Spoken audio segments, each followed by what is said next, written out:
Hi all, this is Miss Tinson. I wanted to hop on here and show you the things that we covered on 5th grade parent night. If you were not there to see these things, this is just a quick video giving you the rundown of everything that I talked about.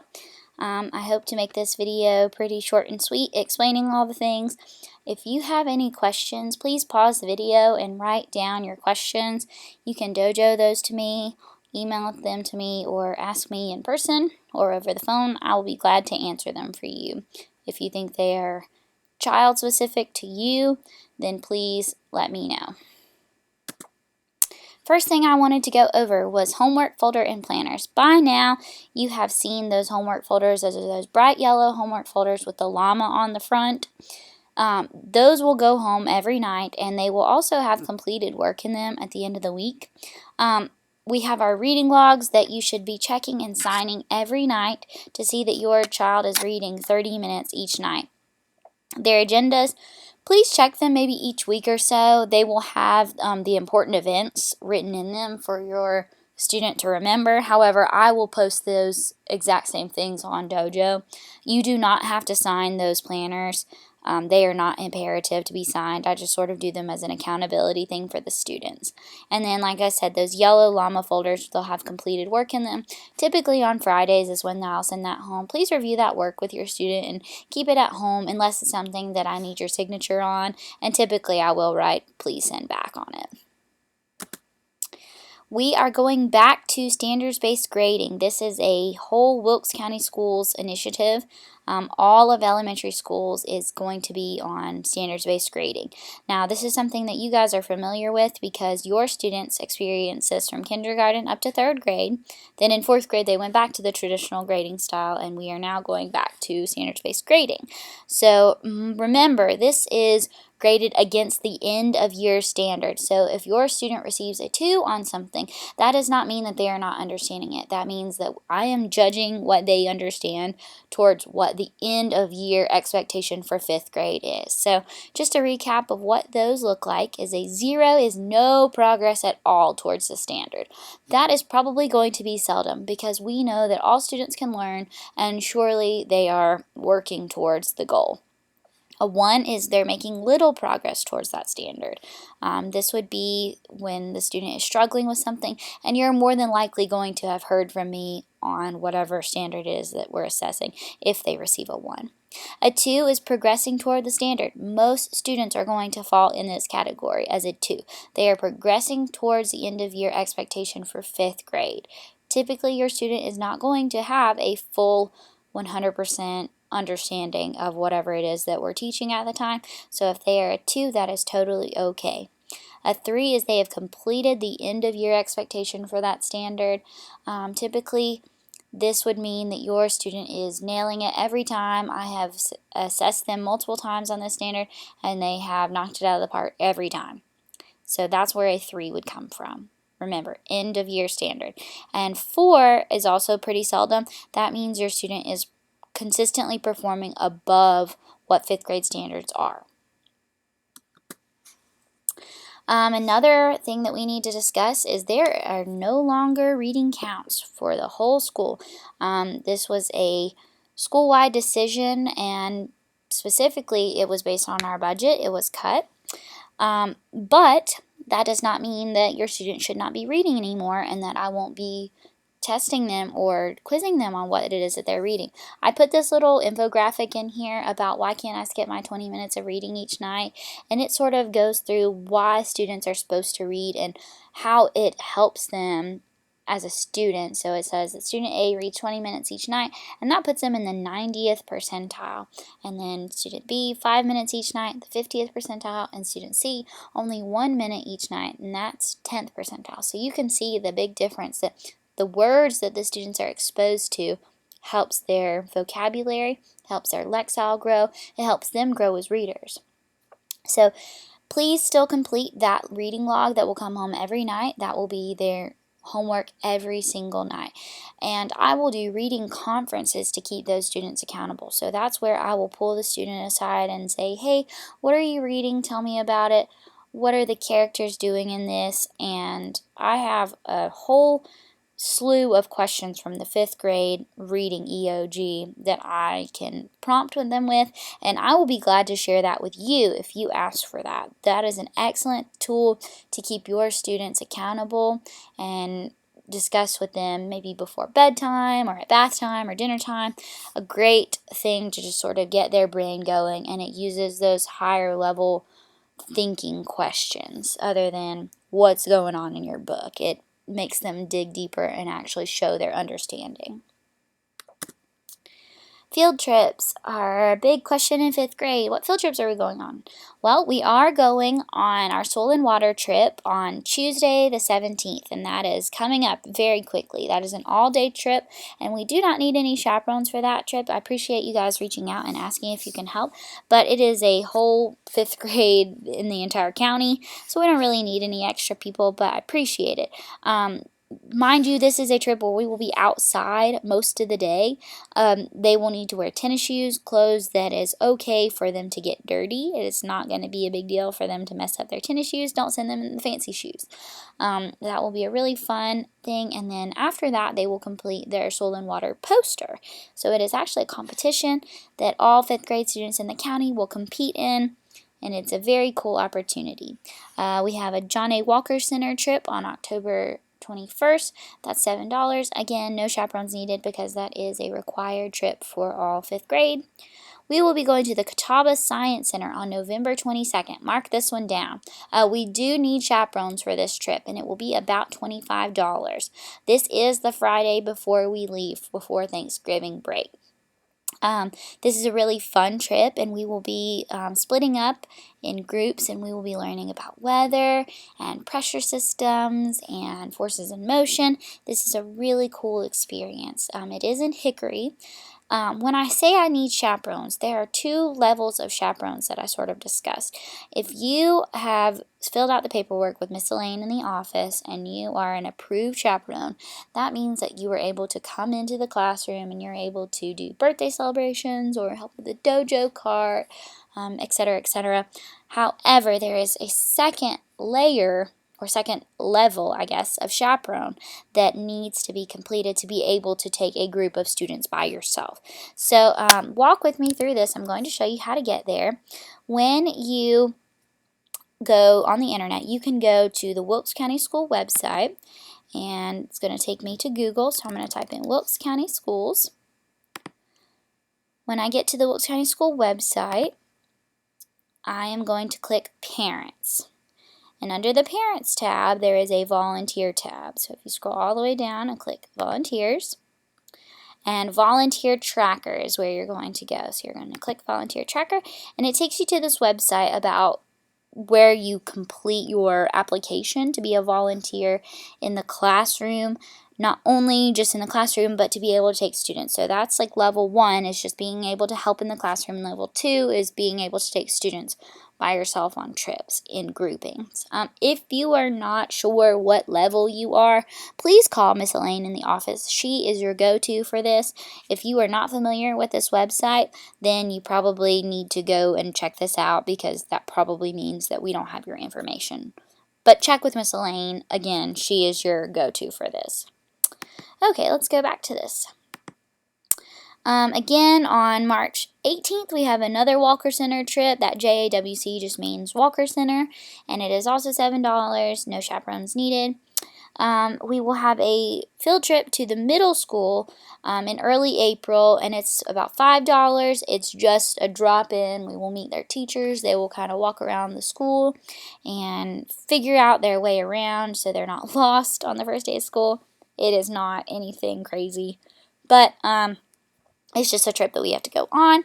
And then our last trip, Merle Fest, will be April 24th, and it's $7. And then I say money for lunch because they have all those really cool options where they can eat, and usually I say bring about $10 for lunch so that the students can eat. And we do need chaperones for that. Sort of like I was talking about earlier, that level 2 chaperone is what we're looking for on this, so that you can take groups by yourself. And if you don't want to do that, if you just want to go and you want to take your child and check your child out and walk around, that is a-okay too. Once you do that, then they're yours for the day. Logins. This is something really, really important this year because in 4th grade, your student probably was not keen to studying at home. However, in 5th grade, this is going to be crucial for their success, especially for science. You can access all of our science curriculum and all of our social studies curriculum from home, which is really wonderful. I did print out and laminate 2 different login papers that I've typed up for your students. It has their name, their passwords, and their usernames for all of these things. I stapled one inside their Llama folder, and I sent home one so that they can have one whenever they're at home. If they don't have their Llama folder, if they don't have their agenda easily accessible, they can pull that out and look through there. So for Google Classroom, I post almost everything on Google Classroom that we will be working on, and I use Google Classroom daily in the class. So let me show you how to get to Google Classroom, and your students know this very easily. Once you log into google.com with their username and passwords, I have already put that on their paperwork, they know how to do it. You're going to click this little grid of dots, and your students will look a little bit different than mine, but there will be a little green icon that looks like a blackboard or whatever, and they'll click that and it'll take them to the classroom, I guess, entrance place. So they'll see where it says 5th grade Stinson. You can click there, and that will take you to everything. This has all things that I post in a day's time. So this top one here was something that we posted about biomes. There was our main idea game.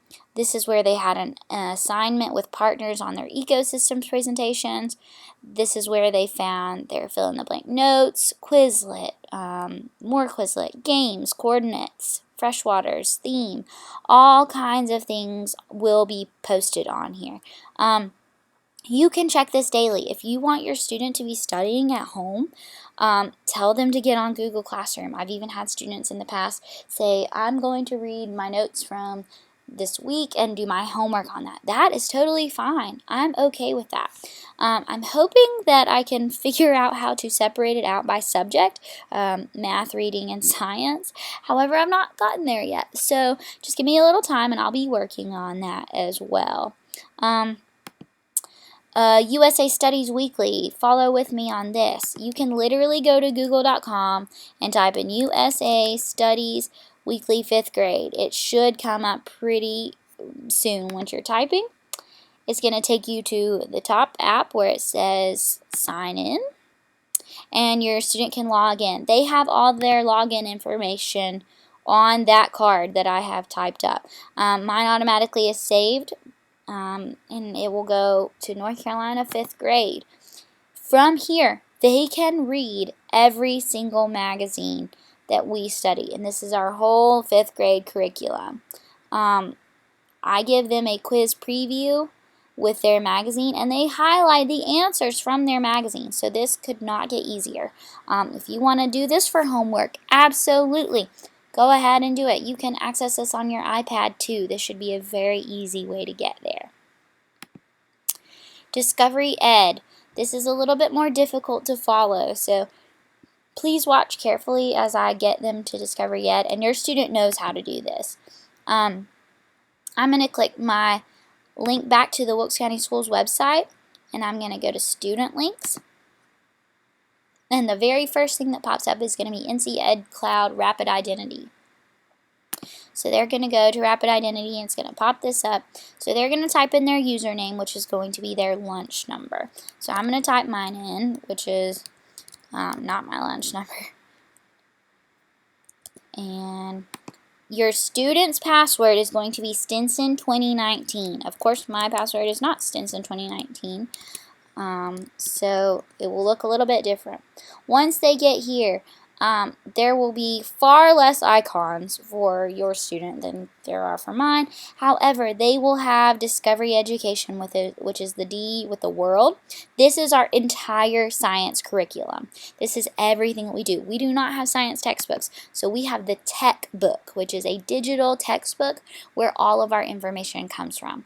So once they get here, it should pop up with their name and say, "Welcome back, so-and-so, 5th grade, North Carolina." Mine looks a little bit different, mind you, because I have the teacher edition.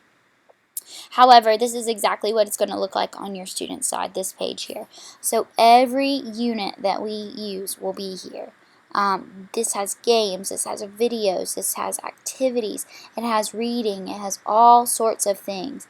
As soon as we get further into our science curriculum, this is going to be the perfect place for you to go. So right now we are working on land ecosystems and water ecosystems, and we'll have our quiz on Monday the 16th. And then we're going to start interactions among organisms, starting with food chains. So this is perfect for your student. If you want to have them get on here for 20 minutes a night and write me information about what they studied, I'm totally about it. And Quizlet, I have not gotten them access to Quizlet yet. However, I have posted on Google Classroom, and students seem to be familiar with Quizlet from the past. This is an excellent resource also. This is this teacher that I follow, and she's a North Carolina teacher, and she posted all kinds of great things.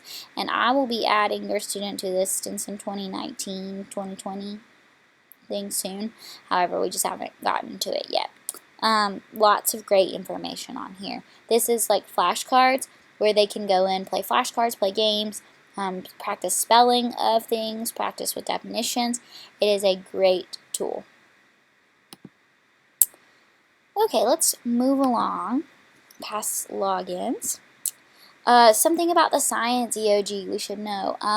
Their science study guides. I sent home their first science study guide on aquatic and terrestrial ecosystems, and I made that on a pink piece of paper so it would not be hard for them to find. So I will keep those science study guides throughout the year so that they don't get lost and they can use those as it comes closer to EOG time. We will have tests based on those study guides, and I try to make those study guides pretty similar to what the test is going to look like so they're not shocked by anything. Studying for 5th grade science is going to look different than really that they've ever studied before. We have interactive notebooks that we take notes in every single day. We cut and glue in what I sort of called flappies, and they have to find the definitions, whether it be on the Discovery Ed tech book or whether it be in a textbook that I have access to or a different website. They have to use these resources that I give them and fill out those interactive notebooks. So it is their responsibility to make sure that they're getting the notes that they need to study from. I've already shown you access to Discovery Ed and Quizlet, two really excellent resources. Fill in the blank notes is something that we started last year, and it worked out wonderfully. Essentially, I find an article that I want them to know the information about, and I take out the important words, and I have them go in and find those important words and fill in the blanks with the notes. So that is another thing that you'll see in their science folders if they take those home. Some updates for the EOGs. This year we got news that math will be online this year. Science is online, and it has been online for a couple years now, but math will be also online. We will also have 3 check-ins for science, math, and for reading, and all of those will be online this year as well. We have never had a science check-in. However, I feel confident that students will do well, as our results from last year's EOG came back and we were 80% proficient in science. So that's wonderful in our favor. Some clubs that your student could get involved in this year are the Junior Beta Club. That's based on grades and leadership. Typically in the past that has been based on how many A's you get. However, because the whole county is no longer doing the A, B, C, D, F grading scale, that will be sort of changed. If you have questions about that, please direct those questions to Ms. Spears. We're still trying to figure out how that's going to work as a school, and that's more of a principal question. I'm not so much the one to ask about it, but if you have questions, I'll try to direct them in the right place. Ambassadors, your students have already applied for those and they've already gotten started, so that's wonderful. They change quarterly, and this is a servant-based job where students get to do things like raising the flag or morning announcements or helping students in the media center. These are great things for instilling that work ethic in students. Science Olympiad is also a wonderful program. This is a very difficult club to get into and to stay into. It is elected by teachers, and it's based on work ethic and interest. It is hard. It is 2 days a week for, I think, 2 hours, and they compete in May. It is hard. Girls on the Run is something that I'm coaching this year along with Miss Sloop. It will be on Tuesdays and Thursdays, and we will run a 5K in December. And EBOB is something that your students should be familiar with. It is Elementary Battle of the Books. They are required to read a slew of books and test on them, and they're pretty much in a quiz bowl style competition at the end of the semester. Behavioral expectations are the same pretty much throughout the grades. The SOAR matrix is still the same. Stay safe, have an outstanding attitude, be always respectful, and be responsible. If your student is not exhibiting those qualities, they're going to receive that reteach point. And I always put a note with that reteach point of why they've gotten that point. That reteach point is not a negative point. It is just a neutral point. It is just a reminder to your student that they are not doing what they're supposed to be doing, and it's a redirection for them. And remember, I will always put a note with it. I will never just leave you hanging like, why did my student get this point? If this behavior continues, they will get another reteach point. Again, another note why this is going on. And after those 2 yellow reteaches, if the behavior continues, they're going to receive a minor point. So you should be hearing from me at that point, even before we get to that. I try to keep you in the know as best as possible of what's going on inside the classroom, but that is a new change from this year. The minor point will then have some sort of repercussion, and they will meet with administration. Some miscellaneous housekeeping things that you will need to know. Please keep a pair of tennis shoes for your student in their locker. We have PE every other day, and it's sort of a hard schedule to remember since we're on the 6-day rotation. So please try to just send a pair of tennis shoes. Don't send your favorite pair of tennis shoes, just to keep them in your locker so that they can change into those. Math homework will begin around Thanksgiving or so. It'll be after check-in number 1. And just so I can sort of gauge where we are, see how we're doing on that, and I can sort of pick and choose what sort of homework I want from there. Students can check out up to 3 books from the library. This is not any different, I don't believe. But also, I have my classroom library that they are allowed to check out from. They're allowed to check out 1 from me and keep it at school because those are my personal books. I will be sending weekly dojo updates, and you should have seen those already. Actually, I do more than weekly. I do probably bi-weekly, multiple times a week, actually. So that usually comes in on Mondays. I will try to give you everything that I can remember for that week. If something comes up, I will post another story. Please check those stories regularly. That is where all your information will come home. And I'm very active on Dojo. If you need to message me, that is the best way. I have also shared an Amazon wish list with on our class Dojo page. Remember, that is just a wish list. Please do not go on there and fulfill everything. It's just some things that I would like to have for our class. It is not a requirement. For conferences, I have already posted a Sign Up Genius link. I will try to do conferences quarterly, 4 times a year. This is just, I try to keep it pretty casual, pretty brief. If you have something that is really burdening you, or you feel like you need to discuss with me in depth, please call me and let's set up a time to meet. If this is not something that you feel like could be handled in a short conference, then let's set up a time to actually sit down and discuss. Class Dojo, I ask that you respect my quiet hours. I do quiet hours from 6 p.m. to 6 a.m. I know you guys are very busy, so am I. Please, if you have something that is super important, go ahead and send it. Sometimes I do check it out of those times. However, if it's something super important, email me and I will see it. But if it's just something saying so-and-so is sick tonight and they won't be at school tomorrow, then I'll see it at 6 a.m. I promise I'll check it first thing in the morning. My email is stinsont@wilkes.k12.nc.us, just like all the other ones. And you can find that on our school website as well. And you can call me by the class phone. You can call the front office and ask Miss Elaine to direct you to my classroom. If I don't answer, please leave a message and I'll try to get back to you as soon as possible. Okay, I think that is everything. If you have any questions, please message me on Dojo. Call me, email me, let me know. I will try to answer your questions as best as I can. Thank you for watching this video and have a great evening.